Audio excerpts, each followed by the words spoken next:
Houston, I have a problem, and that's determining which space film is best. Apollo 13 versus Gravity.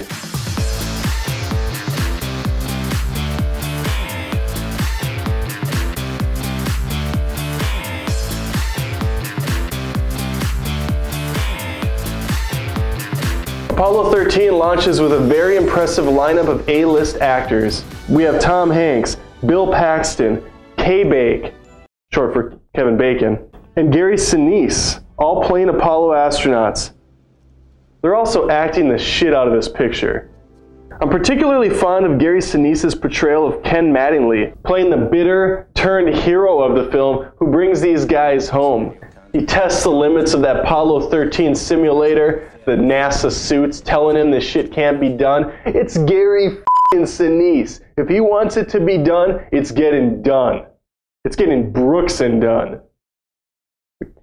Country band, I guess. I don't know, I'm not a big country guy. Speaking of ground support, we have a crossover character here with Ed Harris as the air traffic control officer. I really don't know his official title, but he's in both films. We don't actually see him at all in Gravity, but his calm yet commanding voice fits perfectly. I know Morgan Freeman gets a lot of accolades and recognition for his voice acting work, but I think old Ed Harris has what it takes to take on Morgan Freeman. I'm pretty far gone right now, but I'm going to bring it back to Gravity with George Clooney. For the 8 or so diehard fans of Movie Feuds, you will know I'm not a big George Clooney fan. I don't subscribe to the Clooney camp, if you must. He's all right here. He's all right. And that's the highest praise one could deliver to George Clooney. But Sandra Bullock is the real showstopper here, giving one of her greatest performances to date. She's our main lead here as Ryan Stone. It's a nice, strong name for a strong woman who finds herself lost in space. Let's just take a step back and think about that. She finds herself whilst lost in space. Granted, Apollo 13 has a little bit more depth, and by that I mean Johnny Depp. Play on words. Has no merit to anything. Houston, we have a problem. This was the first film Alfonso wrote and directed since Children of Men. One of my favorite films of all time, and although it doesn't quite live up to the standards of Children of Men, it comes pretty damn close. It's really not much of a movie at all. It's more of a ride, like those Mystery Mine Ride things where the seats move. I haven't been this captivated, this taken aback by a film since the first Matrix movie. It's also one of the only films outside Avatar that begs to be seen in 3D. I have no idea how this thing's going to hold up on DVD, Blu-ray, digital. But if it even contains a sliver of the sheer cool, the sheer awesomeness that I saw, we're all the better for it. It's not a whole lot different story-wise than its counterpart, Apollo 13. They're both tales of hope, of courage, getting out of a shitty situation with the tools you have available. Sometimes it's only the brain. The difference here, of course, is Apollo 13 is based on a true story with real-life individuals, with fully realized characters. George Clooney just plays George Clooney in space. He's still George Clooney. Ryan Stone has a bit more personality in the story arc. It's just not so heavy-handed like it is in Apollo 13. It's more subtle. It's more under the skin. Plus, Gravity ends up killing George Clooney's character, and I think we can all agree it's always a good thing.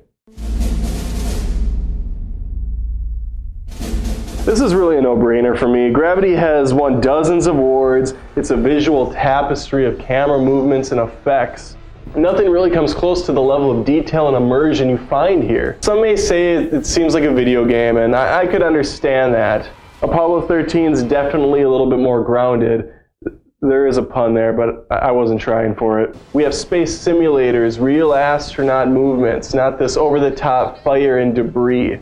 Plus, I think everything goes down a little bit smoother with some bacon in it. Kevin Bacon. The events of Apollo 13 took place in the 1970s, so it's a great period piece. Period. Jokes aside, there's some great songs that reflect that time, such as Purple Haze, Somebody to Love, and Groovin'. Plus, of course, the amazing orchestrational pieces. Orchestrational? That's a word. The effects department, and music is also a big component there. When Gravity hits those musical peaks, we can thank composer Stephen Price for that. This guy has a great resume to his name, including films like The Lord of the Rings and Scott Pilgrim. Well, let's also not forget one of his greatest contributions, which is Mr. Bean's Holiday. That being said, Apollo 13 has James Horner under the belt. To most of us, that name has no clout at all, but I looked at this guy's IMDb resume. He's pretty much composed every big film you've heard of. Titanic, Avatar, both James Cameron vehicles. Both great. Stole Christmas, not my favorite, but I'm throwing it out there because it was a big film. He did all of them. Perhaps it's too premature to compare these two, because honestly right now I think I'd have to say Apollo 13 based on my hunch. Gravity was a fun ride, she was a fun fling, but is she more than that? I'm not sure she is. I don't think so. I take her home, I get to know her and her family, find out her favorite color is like Apple Julius or Charlace. I don't know if those are colors. I don't know colors at all. Make your voice heard. More than just reviews. This is Movie Feuds. I think I'm coming down with something nasally.